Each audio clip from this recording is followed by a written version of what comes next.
Is it racist to talk about immigration? No, not inherently. No. This is a neutral topic, and the only problem I have in this debate is that when it does become racist, and more than ever, it's harder to separate the legitimate concerns of immigration, the informed, mature, honest debate, and the dog whistling, the manipulation, the racism, xenophobia, and weaponization of immigration on the other end. And I think that, for me, is why this is so difficult to talk about and have an honest discussion, because you've got the likes of the right-wing media of the last 20 years, the Daily Mail, Express, Telegraph, Sun, Daily Star, who have stoked up immigration, and it sells papers. Plenty of headlines that talk about how immigration and immigrants are undermining the fabric of the UK, and there is an honest debate to have here. 10 years ago, the view of the British public was pretty much divided into three sections. On the left, you had people, progressive people who embraced immigration, about 25% of the population. On the other end, you had 25% who reject it outright. It's a negative impact on the economy, the culture, the people. And then you have the anxious middle, 50% of the population who see the benefits of immigration for the economy, but also see that it may have an impact on education, infrastructure, healthcare, and similar problems. So 10 years ago, that's where the debate was. But over the last decade or so, immigration has been at the forefront of Tory policy. Each time they've promised to get immigration down to the tens of thousands. Obviously, they've failed in that for complicated reasons. Syria, what's going on in Africa, the Middle East, Afghanistan, Iraq, Iran, stuff with Ukraine in the last couple of years. It's complicated. There's different factors that we can't control in terms of what numbers come into the country. But over the last 10 years,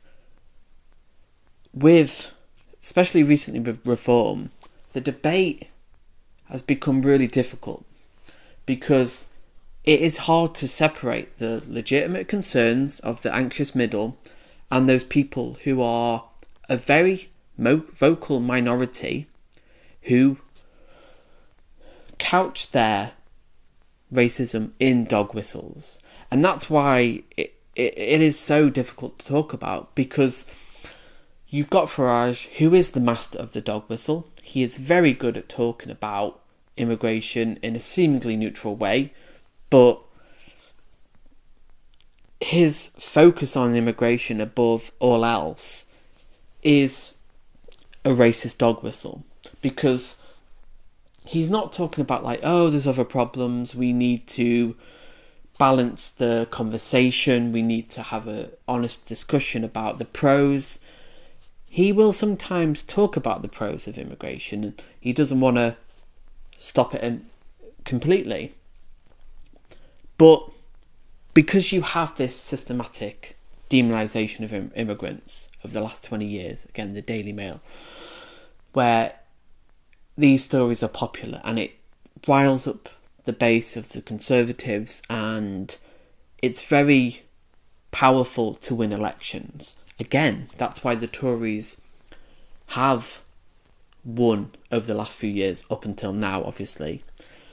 And that's why the reform have been popular, because they know that immigration is a very powerful subject to rile up their base.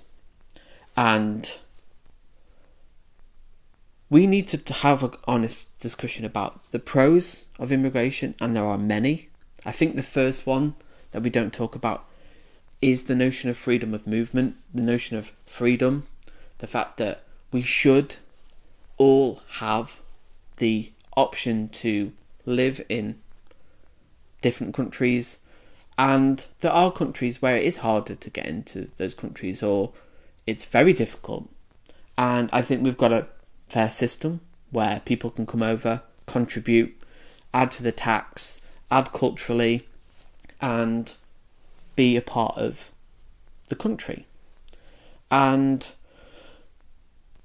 it is that vocal minority, because they like to talk about the silent majority. And I think attitudes, they go up and down. Over the last 20 years, they do go up and down, and it is complicated. But there's a YouGov poll in 2020 that spoke about people coming over in small boats, and 49% of the population, or people surveyed, said that they have no sympathy for people coming over on small boats. And I think that's where we are going wrong, because that's where the racism comes in. Why aren't we having sympathy for people who are so desperate, so in such a situation where they will risk their lives to come over to a country that they may know English, they may have family here, they feel safe, they feel like they can get a job and have a certain quality of life? Why are such a large amount of people opposed to the idea that people should be able to leave a dangerous country? Because when you look, again, we have to have an informed, data-driven, when you look at the people who are coming over, it is from places like Eritrea, which is a military dictatorship in Africa. Very violent, very precarious and dangerous place to live. Afghanistan. Since America and the UK left Afghanistan, the Taliban have taken over. It's not a nice place to live. And the fact that we invaded Afghanistan, I think we do have a moral responsibility to take people in from Afghanistan. Also Iran as well. Not a nice place to live. Human rights atrocities, attitudes to LGBT people and women. We need to have an informed discussion and not fall into the toxic, racist debates that we have been having. And I think that's a fair thing to talk about. When it does turn into toxic racism, which again is harder to identify now than ever, it is difficult to identify when someone says, oh, I've just got concerned about my country, levels of immigration, its impact on infrastructure. It's hard to know, is that a racist dog whistle? Or do they have informed, legitimate concerns? And sometimes it will be racism. Sometimes it won't. But the fact we're in that position now where it is hard to identify which is a concern based on evidence, looking at the facts, and an honest discussion, and the weaponization of immigration by the right-wing media. Because we can't overestimate the power of the Daily Mail and these right-wing media institutions that have a massive impact on immigration, because the demographic more concerned with immigration is older white men, and that is the demographic of the likes of the Daily Mail. The median reader of a newspaper is about 64 years old, and that's a big target audience for the Reform voters as well, although they have captured a young group of people as well. Usually it has been older people probably watching this video right now. And I'd like to think going forward now we can have an honest debate about the benefits and the need for immigration since Brexit, because Brexit was about immigration, and the fact that your average person, I think, can see the benefits of immigration and know that we need to invest in infrastructure and public services, because that's, and this is where I'll end, that's where the debate has got really toxic and racist, because the Tories have not been investing in infrastructure in the last 14 years. It's been austerity, public sector cuts, and this has an impact where it has created legitimate concerns about schools, housing, jobs, healthcare, and many other issues.